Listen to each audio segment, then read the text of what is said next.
back with a just another Kill Team Deathwatch Kill Team review. Today it is me, Jason, as well as Pierce, a new member to the team. Travis is out of town. Um, we'll see. We still haven't decided anything about the Canoptic Circle team yet. So, check in. Maybe we'll have that up soon. Maybe we won't. But for now, it's Deathwatch. Welcome, Pierce. Thanks. Happy to be here. Happy to step in and help out while Travis is enjoying himself in Europe. So adventurous. At the WTC. Yeah, pretty jealous. Sounds like an awesome time. I'm sure we'll hear Definitely. all about it when he gets back. Yeah, I'm excited for that one. But yeah, also, Pierce put together this awesome presentation that we're gonna go over today. We've got the Deathwatch Kill Team. How do I hit next slide? There we go. You choose 5 operatives out of a list of 11. You can take any combination, any 5. So you can take the watch sergeant, you can skip the watch sergeant, you can have the watch sergeant and the blade master if you want. It's not that you have to choose one or the other. The only restriction is each gravis. You can only have one gravis, and there's 3 options. Yeah, in the few games we've played, really enjoying having the Watch Sergeant. I haven't even thought of not taking him. Having one Gravis is awesome. So far, the Breacher is kind of stuck out as the really fun one, but I think it really lends to letting you build some awesome lists and try a lot of different things. Having no restrictions outside of the Gravis, having the one Gravis operative is really awesome. I'm glad they kept it that way. Yeah, yeah. The breacher's cool because you can, it's the only one. It's one of the only models that can shoot twice without spending a second APL on the additional shot, which is something that we'll get into in a second. The archetypes for this team are Seek and Destroy and Security, and we'll have a lot more interesting insight into the archetypes once the new missions are out, because I don't think anyone cares about the old missions at this point. No, I don't think so either. Everyone pretty excited for the reveal of the new archetype or the new tac ops and the archetypes. We did play a game with them using the old ones, and I think Security and Seek and Destroy worked really well for them in the old tac op format. Yeah, Excited to see how it plays out with the new ones. yeah. Elites definitely rocked the Seek and Destroy and Security for a long time. But yeah, pretty big shakeup on the way. In the meantime, we've got the faction rules for the Death Watch. There are 2 things here. You want to start with the Veteran Astartes? Yeah, so Veteran Astartes, during each friendly Deathwatch operative's activation, it can perform either 2 shoot or 2 fight actions, similar to AOD, with the caveat in here: if it's 2 shoot actions and an auxiliary grenade launcher, frag cannon, heavy plasma incinerator, infernus heavy bolter, plasma pistol, or stalker bolt rifle is selected for both, one additional AP must be spent for that second action. Really nice here having the sergeant with the plasma pistol not being restricted. If you want to stand there and shoot twice, you can. And then also, each friendly Deathwatch operative can counteract regardless of its order, similar to Angels of Death. But whenever it does, it can perform an additional 1 AP action for free during that counteraction. Important part being both actions must be different. So it's not like you get 2 AP to spend on a 2 AP action. You have to use 2 separate actions being 1 AP each. Yeah, pretty much the exact same thing as Wrath of Vengeance from Angels of Death, but on the whole team and for free, and you don't need to use equipment or a ploy to have access to it. Pretty good. Yeah, great start. Definitely will help when you only have 5 operatives and don't have the hidey, slinky away abilities that Raveners do.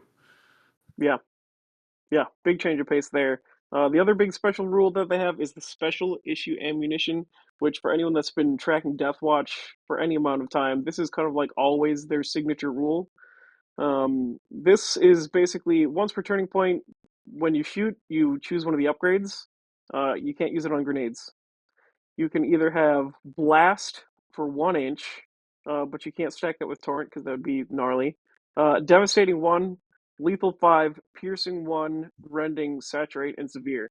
Interestingly, this is not restricted just to bolt guns. So, for example, blast plasma would be some pretty silly business going on here. Yeah, that's kind of exciting. Some lethal 5-up plasma shots and add rending in there. Pretty fun. I'm glad they didn't restrict it to just bolt weapons, seeing as there's a lot of unique weapons on the team.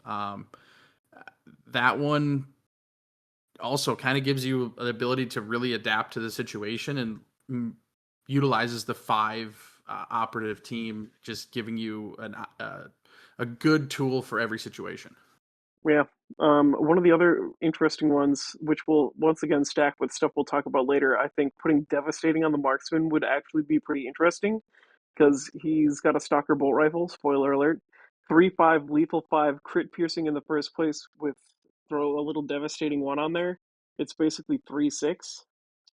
Kind of juicy. Yeah, Yeah. Hopping over right into the strategy plays before we get into the data sheets. There are four of them, just like every other kill team. You see the titles on the screen here. We have Mission Tactics, The Long Vigil, The Shield That Slays, and They Shall Know No Fear.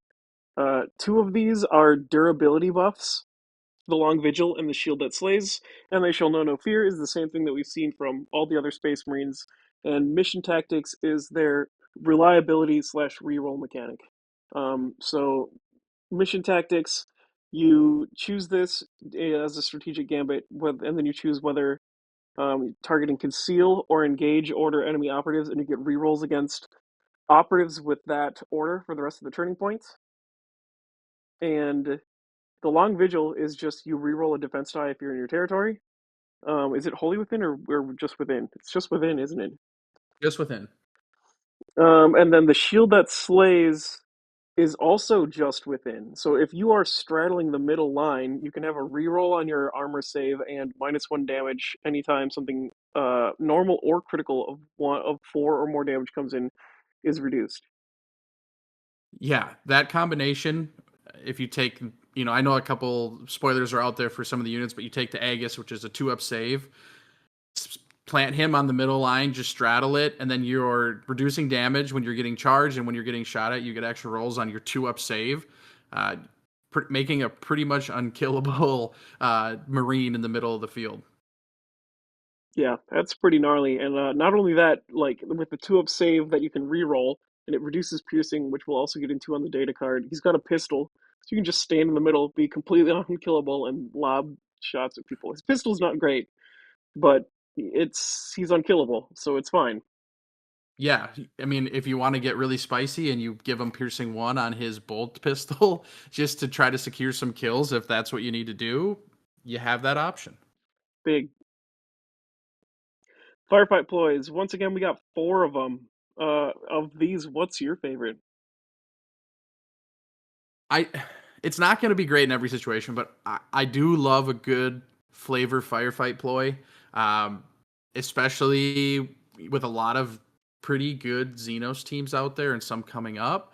Uh, Suffer Not the Alien could get pretty gross against Xenos. So use the firefight ploy after rolling your attack dice for a friendly Deathwatch operative. If it's shooting against or fighting against an operative that doesn't have Chaos or Imperium keyword, you can reroll any of your attack dice.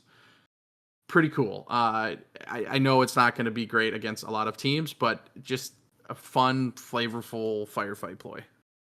Yeah, that's the 100% the theme of Deathwatch all along.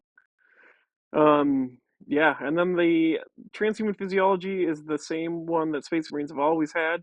So the nothing new there. We've had at least one ploy from firefight and one from strategy that carried over, being transhuman physiology for this one. And then the other two interesting new ones are when you're counteracting, you can change your order, which you could go from conceal to engage if someone gets danger close. If they run up and shoot at you, you can switch to engage and then charge and fight them, for example, would be kind of spicy. Or if you have been creeping around and you killed the only thing that can shoot at you and there's a bunch of enemies still lurking with conceal orders, you can use auspicator tracking to switch back to conceal. Pretty Yeah, sneaky. Not quite guerrilla warfare that you got from Phobos, but a good option, especially you're on counteract 3 or 4 and you need to save somebody, or your opponent's setting up a nice shot on you and you need to flip. It gives you another kind of defensive tool. I guess it's kind of both. It's just a nice utility tool. Yeah, very flexible. And the last one is my favorite thing about the whole team, as I'm sure no one is surprised. It is ignore obscuring as a firefight play for the entire duration of a counter of an activation or counteraction. So if you use it and you shoot twice, you'll get this bonus for both shots. Your weapons gain saturate and opponents cannot be obscured.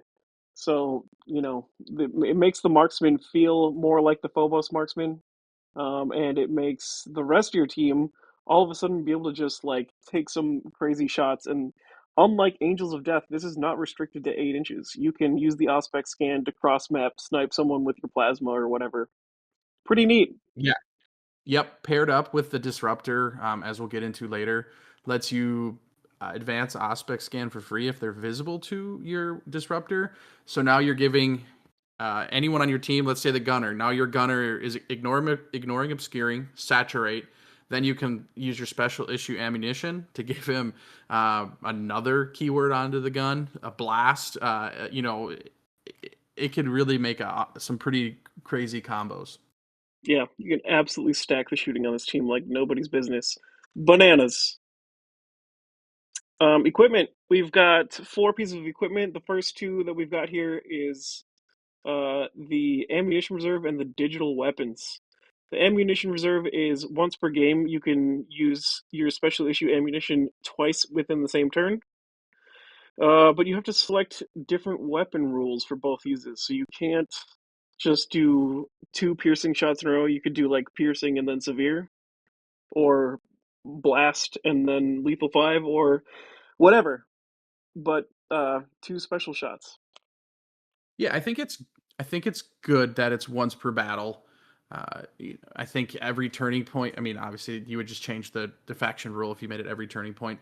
But even doing twice per battle, I think it's something that could swing a game pretty heavily in your favor if you're able to do it more than once. And I like that you do have to use 2 different weapon rules for it. I think it's a nice little addition and into their faction equipment to add on to their faction rule. Yeah, yeah. Using it twice in a single turning point once per game is probably enough. You don't really even need any more, and it's still pretty good. Yeah, definitely. Yeah. Digital weapons up next. This is when you perform the fight at the start of the attack of the roll attack dice. So you have to use this before you roll dice. Yep. And it is basically just the Manda blasters that Blades of Cain have on the Striking Scorpions. But it is instead digital weapons on Deathwatch. You just deal a damage and then roll your dice and fight. Yeah, this came up in our game a couple of times. I forgot to use it, and then one time I did remember to use it and landed a crit. Needed to get to 7, getting a crit on 6, and then having that extra damage done beforehand. So this is one that you do have to think about when you're making charges and fighting. If it's the right opportunity to use it, it can really make or break a fight action. So you don't want to waste it. If you if they're on 8 wounds and your crits are 6, it's not really a great time to use it. You want to wait.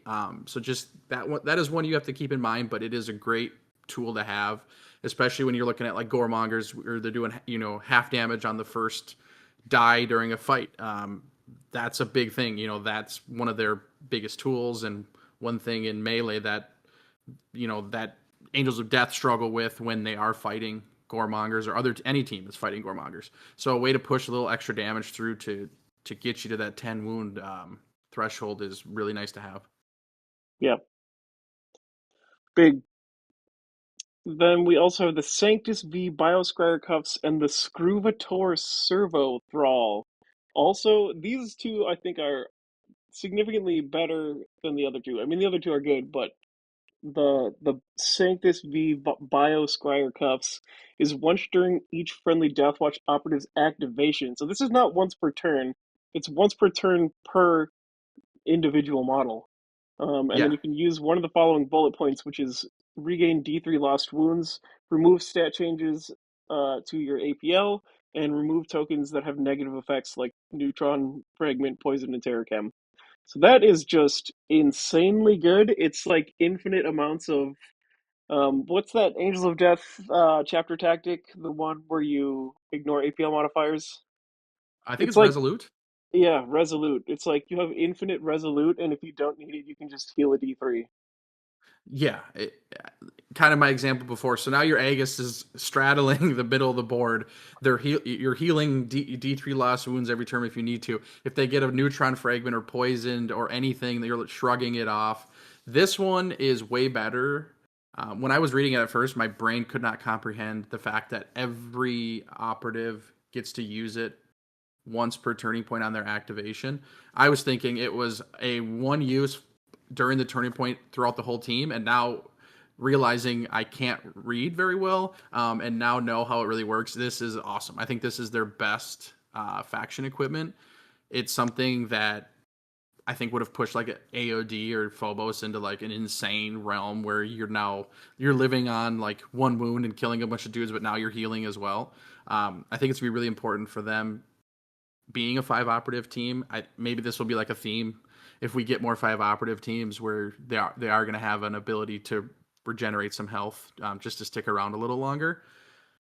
But yeah, this one really cool, really flavorful too. I don't know if it's supposed to be Sanctus V or maybe it's supposed to be like Sanctus 5.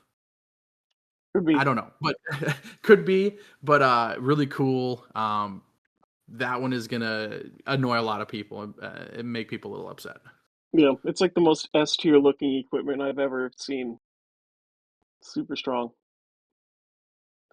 The other one is the Servo Thrall. So this is just do a mission action for free once per turning point, and then also enemies within control range can't stop it. But if you do that, you roll off, and your opponent can destroy your Servo Thrall. So the fact that you can still do mission actions for free, or for one less action point, which most of the time is going to be for free, is incredible. And doing it well within control range of enemies is even stronger. Yeah, and I like the balance of the roll off too, just so you can't abuse the equipment the whole game. I'm also realizing I spelt it wrong. It's actually Scrutivore, um, Servo Thrall, and I have the Scruvator. I don't know which one I like better, but back to the actual equipment. You essentially now are, you got your three APL. You now have two during your counteract. Um, but now during your turn, you could potentially be your pseudo four APL team, and that threat being there, you do have to use it during your turn, so you can't use it on counteract. But it really is another threat that your opponent has to worry about. Contesting isn't enough, or being in control range isn't enough. It, it's another good one. These two definitely, like you said, are the other two are great, but these two just are bring it to a different level for the team. If I had to compare these faction equipment options to a snack that squirrels particularly enjoy, it would be nuts for sure. Moving on into the data cards, the final portion of the video, we've got the Deathwatch Watch Sergeant. He just has a plasma pistol and a power weapon always. It's the same kind of stat lines that we've seen before. 3-5 piercing 1 on the pistol, which jumps up to 4-5 lethal 5 hot when you supercharge it, and then a power weapon 5 attacks, 4-6 lethal 5. He gives you an extra equipment option. You bring this dude, and now you bring 5 equipment instead of 4. What a homie! Yeah, I think it changes, the scouting phase. Now, I was a big fan of taking equipment, still can, but with this, now I have, I have better options. A reposition, a free ploy, especially with how good the ploys are. You do the long vigil, and now it's free. So now you can kind of be a more aggressive. Maybe, you get a little more aggressive out there because you got another reroll on your defense saves. Yeah, and he gives you free ploys once per game, a strategy ploy and a firefight ploy. It is once per game, right? Yes. Yep. Once, or sorry. Yep. Once per battle. If this operative is in the zone. That I missed on the data card. That was a tough one. Trying to create my own data cards for these. I've missed a few things here and there, but They look really good. yeah, there's some good templates out there. I can't take any credit. I This is maybe some stolen valor, but the templates are out there, and I just filled them in. So made it a lot easier for me to make these. The and with that, getting the essentially two CP for free, awesome. You know, as we go down, we don't you losing Phobos, my favorite team. I don't know anymore, but previously your favorite team, a team you're very good with, having the Vox to generate potential, CP was huge, and getting just two free ones kind of ends up being the same, right? You have a 50-50 chance with the Vox to generate a CP, so now you're just giving two. Yeah, yeah. Phobos was like sometimes you get zero, sometimes you get three, 1.5 on average, or I guess sometimes you get four because it even worked on turn one. But this is just you Yeah, always get two unless he dies super early, and and even then you still probably get two. yes, and actually, yeah, that's true. Any, the kind of the way the team plays out in the game, our games have played out. He can either kind of be your lone operative, holding your home objective, or working up to a side that maybe you're, kind of off on his own. So keeping him alive isn't too hard of a thing to do. But having that as well, like, I don't want to think of it as like a gotcha, but something to have in your back pocket if you're down on CP and your opponent's looking at that, like, okay, now you can't use a firefight ploy, or you're out on strategy ploys, or you're low, you may not be able to play enough strategy ploys that you need. Having those there too in your back pocket is really nice. Yeah, huge. Moving right along, we've got the Aegis or the Aegis. Throw in the comments what you think the pronunciation is. Anyways, this is the dude we've been talking about multiple times. He's got a 2-up save. He reduces the incoming piercing by one. He double parries, and he has a bolt pistol and a power maul. I mean, it's pretty straightforward. He's just the most outrageous stat sheet in the game. Yeah, this is my favorite unit by far. I don't see myself ever not taking him, just because with having the bolt pistol there, which could kill a lot of units in the game just on its own.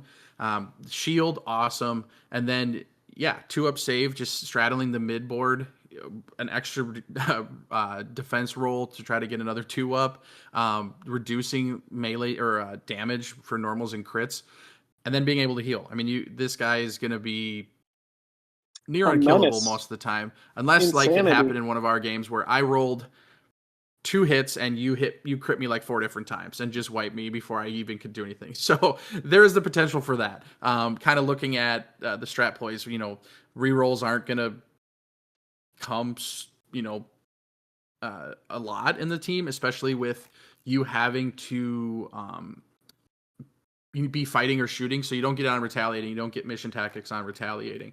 So that could come up, but you can easily set yourself up to take advantage of the other equipment and firefight ploys that you have. Yeah. Yep. We've got the Blade Master Veteran next. He's got a special issue bolt pistol. It's the same regular bolt pistol we've seen before, but it has piercing, just like the Reavers did in the days of old. And then he's got a Xenophase blade with two different profiles. There's a lot of words here that basically just say he fights everyone around him. So duel is just 5 attacks. It's a brutal lethal 5 power sword where you just fight a single target.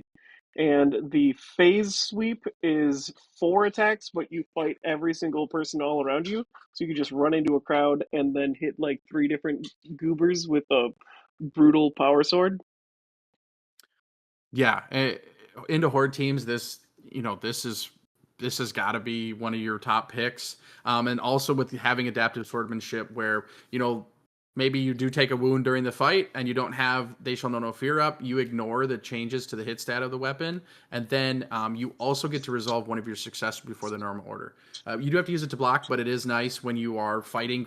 Let's say you get into three different, get in control range of three different unit or operatives, and you need to kind of parry them out if they don't have a ton of attacks. That pretty big, and then you can also you can heal during all these fights. So really cool. I think Face Sweep is a really cool ability on the operative, and I'm really glad you don't have to choose between taking this one and the Watch Sergeant, as kind of was the belief and kind of what everyone was thinking. So when we got this and getting to see that you have the ability to take both of them, super stoked about that. Huge, giant. Moving right along, we've got our first of the Gravis Marines. This guy's pretty simple, straightforward as well. He's just 18 wounds, moves 5 inches, so a little thicker and a little slower. He's got a bolt pistol and a frag cannon. The frag cannon is either a 5.7 piercing shell or a 4.5 torrent 2-inch shrapnel. It's torrent, Yeah, not blast. yeah. This is gonna be pretty awesome. Adding another closed set of terrain. I can't think of this specific word right now, but adding Tomb World into this, Torrent now giving you lethal 5 up. So you have a 5 attack, 3 up, 4/5 Torrent 2 lethal 5 up gun into the dark and into Tomb World. Haven't been able to play him yet. We've only played a couple games, but really excited to try this one out. Really Yeah, cool model, really cool gun. Yeah, and I'm glad the Gravis stayed at 18 wounds. I think 19 would have made it a little too crazy. I'm glad that's kind of the point. That's where they stuck with him. agree. The second Gravis option is the Breacher Veteran. He's got a Hellstorm bolt rifle, which is 5 attack. This is just a straight up, it's like a torrent heavy bolter. Oh, that's a But it mistake. keeps The its. Hellstorm bolt rifle is only 4. Sorry, that one carried over. Okay, That yeah, was wrong. It is only 4 attack. Yeah, I was like, dang, I no, thought that it would be was 4. I crazy. was like, man, if this thing's Yeah, 5, it's don't even use the grenade launcher. right. Okay, yeah, so 4 attacks on all of his different profiles. He's got Frag and Crack, which is the exact same as Intercessors had, and then the Hellstorm Bolt Rifle, which is just a 4/5 torrent, which is also super gnarly. Yeah. Also having the ability to do breach for 1 less AP because of the melt bomb. So can't forget the melt bomb. You have a big marine lumbering down the field with 18 wounds, and then chucks a melt bomb into you. Like he's going to delete a lot of units. Not, and it doesn't even need to be the melt bomb. A full range crack grenade across the map. Throw some special issue ammunition, or you can't use it on those. That's right. Um, I guess I don't. That was one thing we hadn't discussed, but I wonder. Well, I think you I should can. It probably. just can't be. You can't use blast on the torrent weapon, but you still could put. You could shoot your crack grenade, and then also shoot piercing Hellstorm bolt rifle, and it's basically just double shooting crack grenade. Yeah, I was just thinking of using special issue ammunition for that, but I guess that is still considered an explosive grenade, so you can't really throw that on there. Well, on the But Hellstorm bolt rifle, you're fine. right, just on the grenade launcher. Yeah, yeah, pretty gnarly. Moving right along, I think from what I've seen, this is like the least popular choice on the team, but this guy with the digital weapons will instant kill anything with 7 wounds because he's 6/7 shock and stun. If I hit you for 1 damage with a digital weapon and then hit you for 6, you go from full health to fully dead and you've never been swung back. That's big. Yep, it's gonna. Yeah, yeah. I'm trying to think. Blades of Cain, 8 wounds. You're one shotting. You know, a, a few different things on that team. It kind of feels more like a slot machine with being a 4 up on the Thunderhammer, but having Ceaseless really helps there. And then being 6/7. I mean, normals are gonna be gross. And then the damage reduction on itself. So this is another one that is going to be a handful when Super when you tanky. get them down the field. Yep. I mean, I kind of almost would just bring him. Does this guy have piercing on his pistol too? For real? Nope. Just oh, that's another one I messed up. Nope. He's just a regular bolt pistol. Okay, that's what I thought. And I was like, dang, if this guy really has piercing, I'd just bring him for his piercing pistol, run him down the field, and then when you fight him, he hammers you. Yeah, ignore the piercing there. He just has Yeah. a regular pistol. Yep. Still pretty interesting. Disruptor Veteran, my favorite. He's just a Phobos infiltrator sergeant because he's got 13 wounds. He still has that 7-inch move, which is sick. He's got the lethal bob in his bolt gun, which is normal. He brings Scramble over, but as a data card ability, which is Phobos used to have that. It's just someone that is visible. But then he brings the version that is also visible or within 6. You Omni Scramble them for a D6 activations. Huge.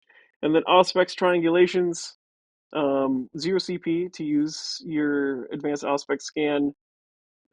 Um, as long as they are visible, you're not within control range. Pretty huge. Yeah, another, and that's another, free CP potentially every turn. That this unit is another one I think you almost have to take them every game. I don't, the ability to give you a free firefight ploy, especially one as important as advanced aspect scan. And then I do like that it's a D6. The risk, the you should hopefully be setting yourself up where your omni, where your disruptor can see a few operatives, especially with the move that they have. But then setting them up, and then making sure that who you're omni scrambling, you don't have the reliability that you had before, but at least you can omni scramble someone for one turn. Yeah, and yeah, like you said, one is all you should plan for, anyways. I mean, there's my first impression, having not played the team yet, is I bring this guy and then 4 people that have power weapons or like equivalent. So like bring the shield guy, bring the phase sweep guy, bring the sergeant, maybe bring the thunderhammer, and then bring this guy. And then every single person can just tango on the front lines, and then this guy just messes you up when you think you have a plan and does a little covering fire. That sounds really Yep. interesting. Yeah, lethal 5 up, nothing to shake a stick at either True. on that Pop some rending on carbine. there. Yeah. Juicy. Then we've got the Gunner Veteran. Now, this guy actually does for sure have 5 attacks plasma because I looked at that, I double checked it, I marveled over it. It's pretty bananas. It's just a regular plasma gun that we've seen a million times before. Also has a bolt pistol, but he's got 5 attacks instead of 4, which is an insane upgrade. Yeah, I think I'm shooting this hot every time. This is pretty crazy to me that getting this upgraded big heavy plasma gun versus just a regular one, you're gonna delete anything you can get a shot on. I feel like. I mean, if you're giving yourself mission tactics, you're getting a balanced shot on them. Your odd or aspects triangulating. So many options to get good shots with this, and not getting treated as like an actual heavy gun, so you're not restricted on your movement either. Awesome. 6-inch move on a gun this big is pretty nutty.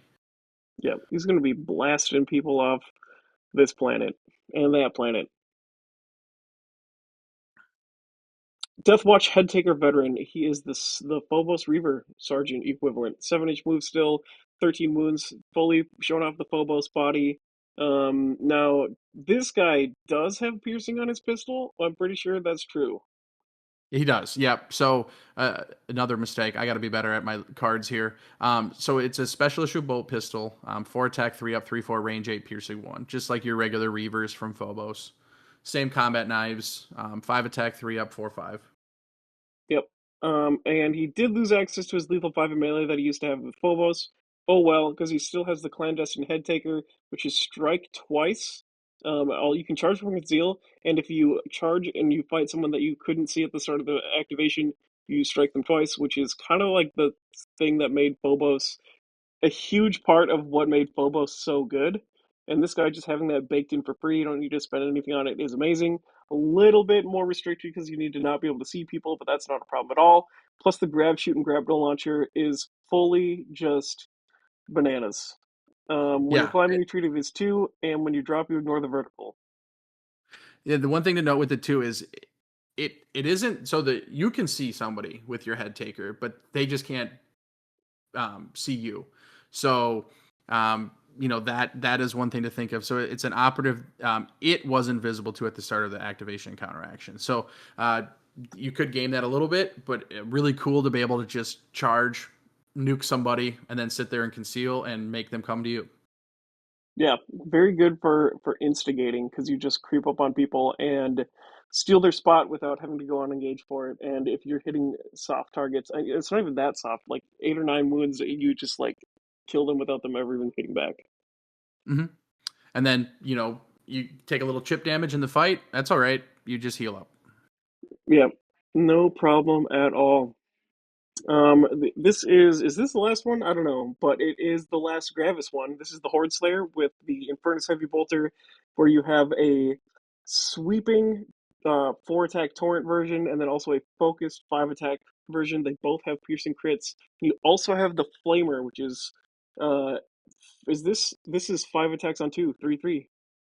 That's big. You could use the special issue ammo on the Flamer also. Yep. Yeah, this is one haven't touched it yet, but into horde teams, I think this is gonna be another one. You have your Blade Master charge up, dice some people up, then you come in with your heavy bolter, you flame a couple guys, maybe get a sweeping bolt shot in there. But the 5 attacks on the focus bolt is gonna, similar to the heavy plasma, you're gonna be able to take some elites out with this.